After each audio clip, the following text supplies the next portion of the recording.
అంటే వాళ్ళు టీం ఎప్పుడు చేసుకుంటారు, వాళ్ళు ఒకరే వాళ్ళ కోసం మాత్రమే వాళ్ళు వచ్చింటారు. అలాంటి సింగిల్ ఫౌండర్స్ కింద ఎవరు ఒకరు ఇద్దరు ముగ్గురు ఎవరికి వాళ్ళు స్పాన్సర్ చేసిండ్రు, సింగిల్ ఫౌండర్స్ అనమాట. అలాంటి జీరో ఫౌండర్స్కు మనం ప్యాకేజెస్ తీసుకోమని చెప్పాం. చెప్తే సార్ మీకు ఇన్కమ్ రానివ్వండి, మీకు వచ్చాక తీసుకుంటామంటున్నారు. అలా కాదండి. జీరో ఫౌండర్ అయినా టీం ఉన్న ఫౌండర్ అయినా ఎవరైనా యాష్ గారి దృష్టిలో ఒకటే. 14,27,527 ఫౌండర్స్ ఉన్నాం. ఆయన దృష్టిలో అన్ని అకౌంట్స్ ఉన్నాయని మాత్రమే భావిస్తారు తప్ప ఆనంద్కు 5 అకౌంట్లు ఉన్నాయని, శరత్కు 10 అకౌంట్లు ఉన్నాయని, ఇంకొకరికి సింగిల్ అకౌంట్ ఉందని భావించరు. అవన్నీ మన పర్సనల్, అవి మన వ్యక్తిగతం. కానీ ఆన్ ప్యాసివ్ కంపెనీ దృష్టిలో మాత్రం zero founders is zero founders, every founder is a hero. ఇది గుర్తుపెట్టుకోండి. ఇక్కడ మనం చేయాల్సిందల్లా ఒకటే.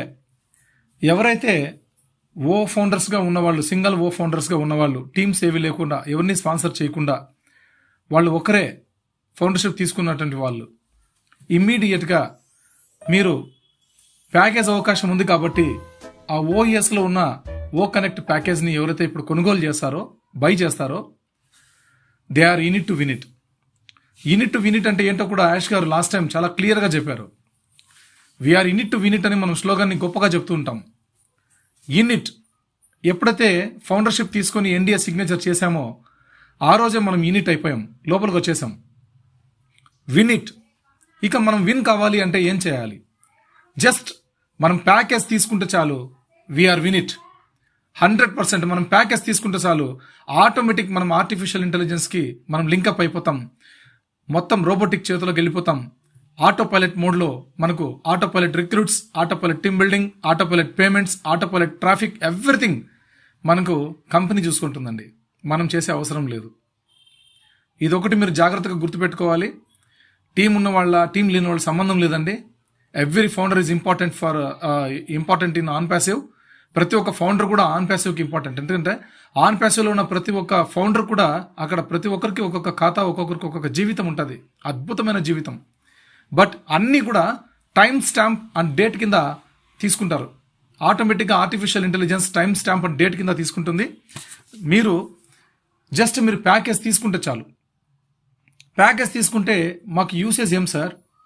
ఎస్, ఇప్పుడు మనకు సెప్టెంబర్ 1 నుంచి కంపెనీ మనకు అఫీషియల్గా కమర్షియల్ లాంచ్ చేసింది. ఆగస్టు 31 అయింది కమర్షియల్ లాంచ్. బట్ మనం సెప్టెంబర్ 1కి వచ్చాం మనందరం, మన ఇండియా. మనం సెప్టెంబర్ 1 అప్పుడు మనం ఫౌండర్షిప్ ప్యాకేజ్ తీసుకున్నాం. ఫర్ ఎగ్జాంపుల్ మనకు దాదాపుగా ఒక 14 రోజులు, 2 వీక్స్ దాకా టైం ఇచ్చారు యాష్ గారు ప్యాకేజెస్ తీసుకోవడానికి. అంటే మనకు మొత్తం ఓ వెరిఫికేషన్ మనకు రావడానికి, మనం ఓ వెరిఫికేషన్ చేసుకోవడానికి, ఆన్లైన్ మనం మెర్జ్ అవ్వడానికి, మనకి ఆన్లైన్ ట్రాఫిక్ కానీ ఆన్లైన్ ఇన్కమ్ కానీ మనకు కనిపించడానికి మన అకౌంట్లో మనం ఓ వెరిఫికేషన్ అయితే తప్ప చూడలేం. కాబట్టి మనకు దాదాపు 2 వీక్స్ దాకా టైం ఉంది. ఈలోపు ఎవరైతే ఓ ఫౌండర్స్ ప్యాకేజ్ని తీసుకుంటారో వాళ్ళు ఆ క్షణం నుంచే ఆర్టిఫిషియల్ ఇంటెలిజెన్స్కి లింకప్ అయిపోతారు. అంటే ఈ రోజు నుంచి మీరు మనం ఓ వెరిఫికేషన్ చేసుకునే టైం వరకు ఖచ్చితంగా మీకు ఇప్పటి నుంచి అప్పటి దాకా వచ్చినటువంటి బెనిఫిట్స్ అన్ని కూడా వరల్డ్ వైడ్ కమర్షియల్ లాంచ్ అయింది కాబట్టి మన కంపెనీ వరల్డ్ వైడ్ ఏవైతే ఆన్ ప్యాసివ్ కంపెనీకు బెనిఫిట్స్ ఉన్నాయో ఆ బెనిఫిట్స్లో మనకు 50% షేర్స్ను పంచుతుందండి కంపెనీ. ఇది మీరు దృష్టిలో ఉంచుకోవాలి.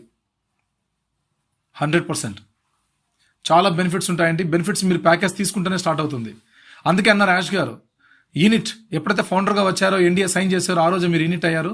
వినిట్ కావాలి అంటే just you take a package, any package అన్నారు. మొట్టమొదటిగా మనకున్న ప్రస్తుతానికి మన ముందున్నటువంటి ప్యాకేజ్ ఓ కనెక్ట్ ప్యాకేజ్ మాత్రమే. దాన్ని మనం వినియోగించుకుంటే చాలు, unit to వినిట్.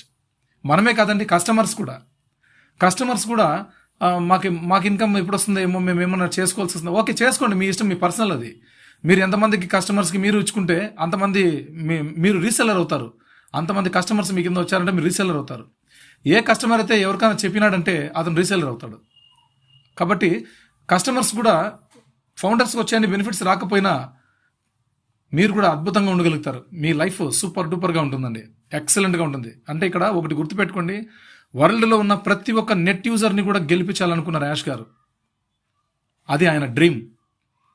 It's a very big dream project. On passive అనేది it's a done deal project. మన కోసం సిద్ధంగా ఉంచినటువంటి ప్రాజెక్ట్. జస్ట్ ఇన్నాళ్లుగా మనం Google, Facebook, WhatsApp, Twitter, Instagram, everything ప్రతి ఒక్క అప్లికేషన్ యూజ్ చేసుకుంటూ వచ్చాం. ఇన్ని సంవత్సరాలు యూజ్ చేశాం. ఒక్క పైసా ఇన్కమ్ కూడా మనకి ఎవరికి లేదు. మనం జస్ట్ కస్టమర్స్. మనం మన సొంత డబ్బు ఖర్చు పెట్టుకొని మొబైల్ రీఛార్జ్ చేసుకుంటే ఇంటర్నెట్ వస్తుంది. ఆ ఇంటర్నెట్ని మనం వాడుకుంటే కంపెనీ బాగుపడుతుంది. ఏ కంపెనీ? మీరు మీ మొబైల్ ఓపెన్ చేసి ఏ అప్లికేషన్ మీరు చూడగలుగుతారో ఆ కంపెనీస్కు లక్షల కోట్లు వెళ్తున్నాయండి. లక్షల కోట్లు వెళ్తున్నాయి. ఒక్క పైసా ఏ కస్టమర్కి కూడా ఇవ్వట్లేదు. ఏ కస్టమర్కి ఇవ్వట్లేదు. గూగుల్ కస్టమర్కి కానీ, వాట్సాప్ కస్టమర్కి కానీ, ఇన్స్టాగ్రామ్ కస్టమర్కి కానీ, ఫేస్బుక్ కస్టమర్కి కానీ. చాలామంది ఫేస్బుక్లో కొన్ని గంటల సేపు వెచ్చిస్తూ ఉంటారు. లైక్లు, షేర్లు కొట్టుకుంటా, ఫోటోలు పెట్టుకుంటా చాలా టైం గడుపుతూ ఉంటారు. ఒక్క పైసా ఇన్కమ్ రాదండి. Just time pass. ఒక ఆన్ ప్యాసివ్లో మాత్రమే ఆర్టిఫిషియల్ సూపర్ ఇంటెలిజెన్స్ని ఇంట్రడ్యూస్ చేస్తూ disruptive technology, blockchain technology, machine learning, deep learning, 3D print technology, virtual technology, IOT, internet of things technology, high technology, ఇట్లాంటివన్నీ కూడా మార్కెటింగ్ స్ట్రాటజిక్ ఉన్నటువంటి technology. Excellent. ప్రతి ఒక్కటి అండి ఇన్వాల్వ్మెంట్ చేసి మన వాళ్ళు మైగ్రేట్ చేసి ఇన్వెన్షన్ చేసి ఇన్నోవేటివ్గా మన కంపెనీని ప్రపంచానికి స్పాన్సర్ చేస్తున్నారు మన యాష్ గారు. ప్రపంచానికి పరిచయం చేసేసారు ఆల్రెడీ. ఆగస్ట్ 31, సెప్టెంబర్ 1 మనందరం కూడా ఫౌండర్స్ మర్చిపోలేని రోజు, ప్యాకేజెస్ వదిలినటువంటి రోజు. కాబట్టి ఏ రోజైతే మనం ప్యాకేజ్ తీసుకుంటామో ఆ రోజు నుంచే వరల్డ్ వైడ్ మనము లింకప్ అయిపోతాం. ప్రపంచంలో ఉన్నటువంటి ట్రాఫిక్ ఎలిజిబుల్ అయిపోతాం. ఆ ట్రాఫిక్ నుంచి వచ్చే ఇన్కమ్కి కూడా ఎలిజిబుల్ అయిపోతాం. కాబట్టి ఎవరు నెగ్లెక్ట్ చేయొద్దండి. ఎవరు ఊరికే చెప్పరు సీనియర్స్. మీకు ఎవరైనా చెప్తే వాళ్ళ మాట వినండి. వాళ్ళు సీనియర్స్ కాబట్టి మీకంటే ఎక్కువ సమయం ఆన్ ప్యాసివ్ కోసం వాళ్ళు వెచ్చిస్తూ ఉంటారు. అలాంటి వాళ్ళ మాట వినడం ఖచ్చితంగా ఇప్పుడు ప్రస్తుతానికి ఉన్నటువంటి మీ పరిస్థితి ఖచ్చితంగా విని తినాల్సిందే. ఇంకొంతమంది ఏమంటున్నారంటే, సార్ బ్యాంక్ కార్డ్స్ ఛార్జెస్ కోసం వీళ్ళు ఎక్కువ కలెక్ట్ చేస్తున్నారు. ఎవరు ఎక్కువ కలెక్ట్ చేస్తున్నారండి? అలా ఎవరు చేయరండి. ఎవరు చేయరు. ఎవరు చెప్పారు మీకు ఎక్కువ చేస్తున్నారని? 13,000 మనం 13,000 మినిమం అనుకున్నాం. మనమైతే 13,000 అనుకున్నాం. $143కి అయ్యే ఖర్చు 10,096 రూపాయలు లేదా 11,000 చిల్లర పడుతుంది. అప్పుడు ఉన్నటువంటి ఆన్లైన్ డేటా మనం ఎప్పుడైతే బై చేస్తామో ఆ టైంలో ఉన్నప్పుడు అప్పుడు ఆన్లైన్లో ఏం ప్రైస్ ఉంటుందో ఆ ప్రైస్ ఈ ప్రజెంట్ 83.67 ఉంది. $83.67 ఉంది ఒక డాలర్ ఇప్పుడు ప్రజెంట్ ఆన్లైన్లో. మీరు క్యాల్కులేట్ చేసుకోండి ఎంత అవుతుంది. 84 రూపాయలు వేసుకోండి. 84 రూపీస్ ఇంటూ వేసుకోండి $143 అంటే ఎంత అవుతుంది అనేది. దాని మీద ఎక్స్ట్రా ఛార్జెస్ ఎందుకు వస్తున్నాయి 2,000 దాకా అంటే ఒక్కొక్క బ్యాంకు ఒక్కోలా ఛార్జ్ వేస్తుంది అనమాట. హెచ్డిఎఫ్సి బ్యాంకు దాదాపుగా 12,000 రూపాయల దాకా వేస్తుంది. ఐడిఎఫ్సి బ్యాంకు 12,800 రూపాయలు వేస్తూ ఉంది. 13,000 దాకా వస్తుంది కొంతమందికి.